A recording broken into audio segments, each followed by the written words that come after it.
What's up, people? This is Rob Arrington here, and I'm here for the weekly challenge. And we are once again playing in a random hand challenge against the robots. Imps is the scoring method, and I think we probably have one questionable result. Did they bid game on board 4? And if they did, they might be ahead of us. I think we did pretty well on board 1. We probably gained on that, and the rest is looks like it's probably pretty normal. But the question here is, what do we do when they open a heart on our right and we have this hand? Well, we overcall one spade for sure, right? In fact, we would do this. Take away the ace of clubs, you would still do this, right? The overcalls at the 1 level, tone bid or no trump, Rob. The overcalls at the 1 level are 8 to 17 points and a good 5 card or longer suit, right? So at the 1 level, we're in here with a lot of different values. And here we see, interesting, it goes a heart, we overcall a spade. West bids 2 diamonds. Partner just raises to 2 spades. And East now bids a new suit, 3 clubs. We're out of this auction. Even with extra values, recognize partner just bid 2 spades. They're just raising our suit. They're going to do that with any 3-card holding, right? Unless they have a really terrible hand they might choose to pass with. Here, we can't proceed to the 3 level because, first of all, the opponents haven't even found a fit yet, folks. So let's not get involved in their process if they're in a bad spot. But also, we're using the law of total tricks usually in these situations. We're going to say to ourselves, how many trumps do we have? And all we know is we have 8 trumps. Partners 2 spades shows 3 or more. If they have 4, it's their job to get us to the 3 level if they're given a choice. And if not, folks, we'll just sit back and we'll defend hands like this. So here we'll pass. And we'll see West takes a preference for some hearts, and East now bids 4 hearts. So here we can expect West to only have 2 hearts, all right? Because West could have just made a Q bid raise or just raised hearts directly, and they chose to bid diamonds, right? So here when East bids 3 clubs, West is saying, okay, I have probably 2 hearts exactly, and I prefer hearts to clubs, and I certainly can't be bidding no trump, right? So here 4 hearts is just probably suggesting that East is like 6 hearts and 4 clubs. Maybe they only have 5 hearts. Who knows? The question is now, what the heck are you going to lead? And my answer would be I would want to be pretty aggressive here. And here's why. I know East has diamonds over here. Okay, and a reasonably long suit. They've bid it naturally. King of diamonds is on side, so if the ace is over here, the ace queen, right, they're taking a lot of tricks. And that means that their recipe for success will be to draw trump and play their long side suit and pitch away those losers that they may have in those other suits. So our job is to actually take as many tricks as we can early, because we can see maybe the writing on the wall with the auction that we've seen and the fact that they're in game. And also recognize they bid a game, right? We have 12 points. They bid a game against us. Partner's not going to have much. We're going to get to the business of developing our tricks. Wow. Dummy had ace jack 10 fourth of spades, which means, folks, first of all, what should we just take to the bank right now, folks, before we do anything else? I know that was very fast. Let me show you that first trick. We led the king of spades and went ace low low. What did that tell us? Well, it told us that partner doesn't have many points in spades for sure, right? Dummy had ace jack 10 fourth. And it also means that if we just take a look, partner raised spades, they have to have at least 3. We had 5 to start with, and dummy had 4. That is 12 total, and right-hand opponent followed suit at trick 1. All right? So there's all 13 spades. East is out of spades, so we don't have to worry about that suit at all. And also remember, we're never going to lead the suit from our hand. If we do, we're giving them a trick, more than one trick always, right? So here, we're just out of that situation entirely. And now watch this, club to the 10. I'm going to win my ace, and it looks like they're going to rough some clubs in dummy. I don't want that to happen. I'm going to lead a heart.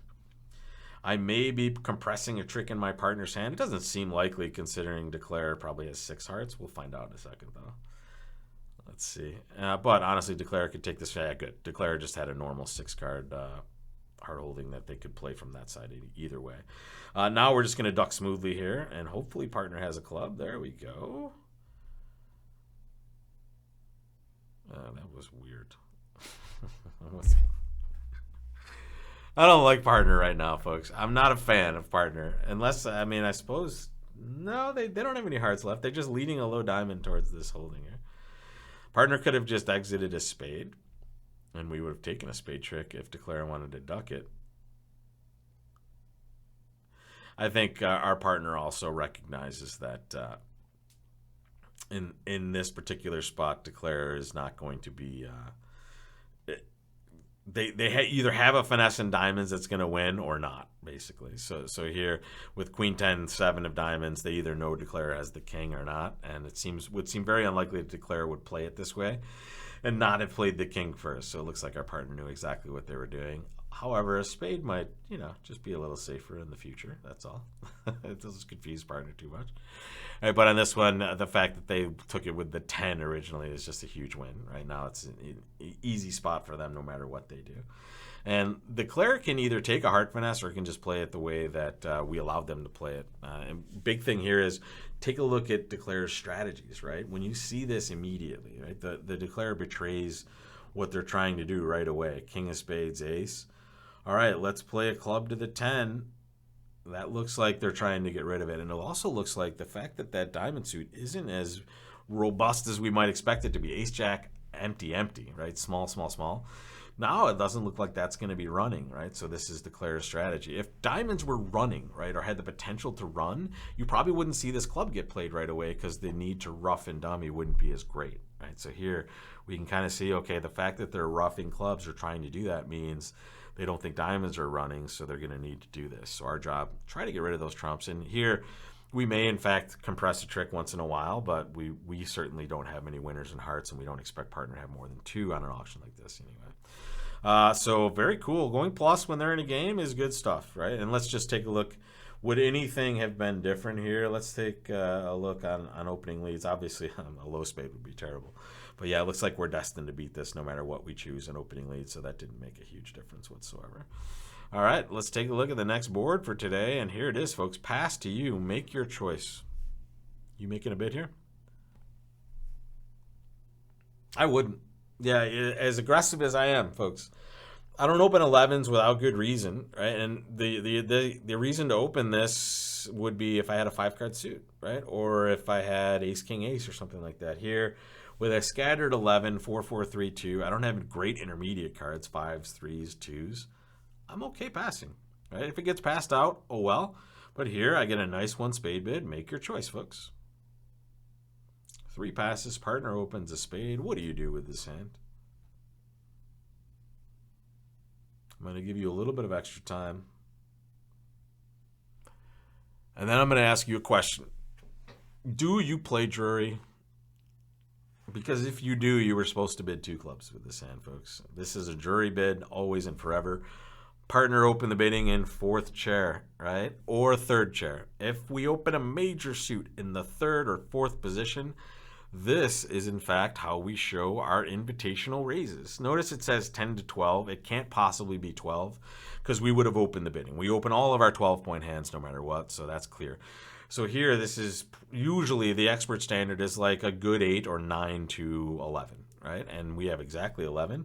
And we have 3-card spade support. Boom, we show partner that. And now they show, okay, they have an invitational hand to 4 spades on this one, and we're playing imps, so we're going to bid a game here. We have a solid 11.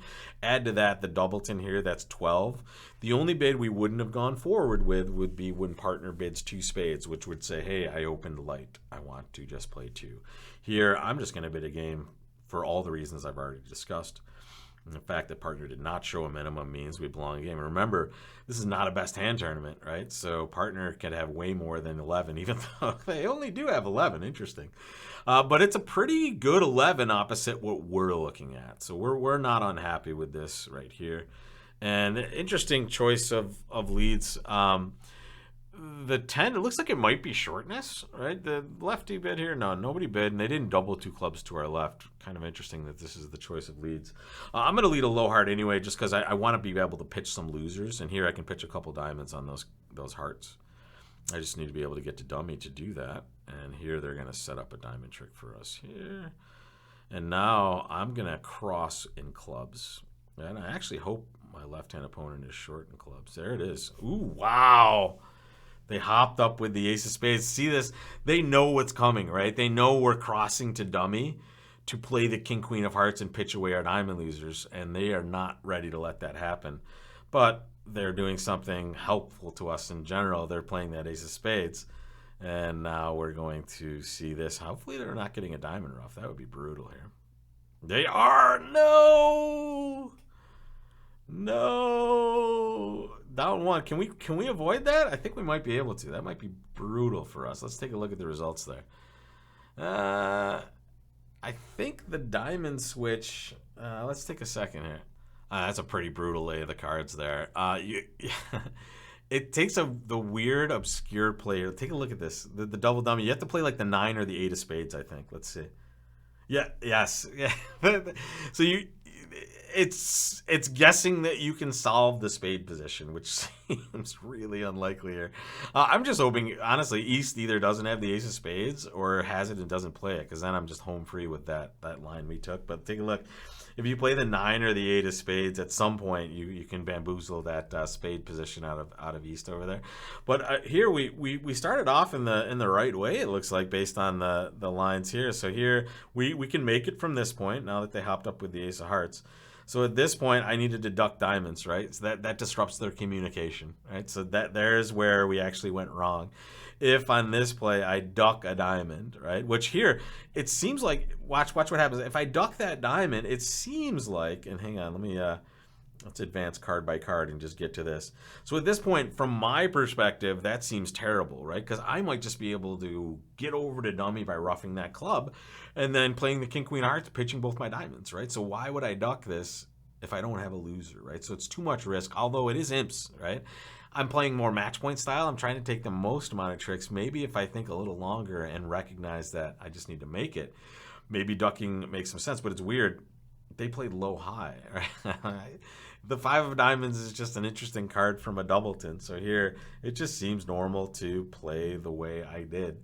And unfortunately, that just leads to down 1 because now they have communication. Here, if I had ducked the diamond, right, and now they follow with a diamond, now when this player gets into the right on this ace of spades, they have no way to get to partner for their rough, right? And now the hand is over. All right, so here, unlucky, and unlucky lay of the cards, unfortunately, but I'll take it. I hopefully, first of all, I hope they got the game and went down. But the second worst or second least bad thing is they're in 3 spades just making, or 2 spades just making.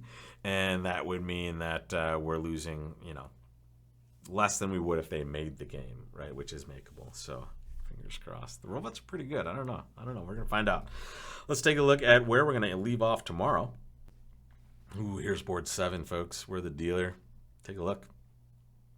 Got some work to do. All right, I'll see you tomorrow for this one. And don't forget bridgelesson.com for all your bridge lessons and play needs. I'll see you there, folks.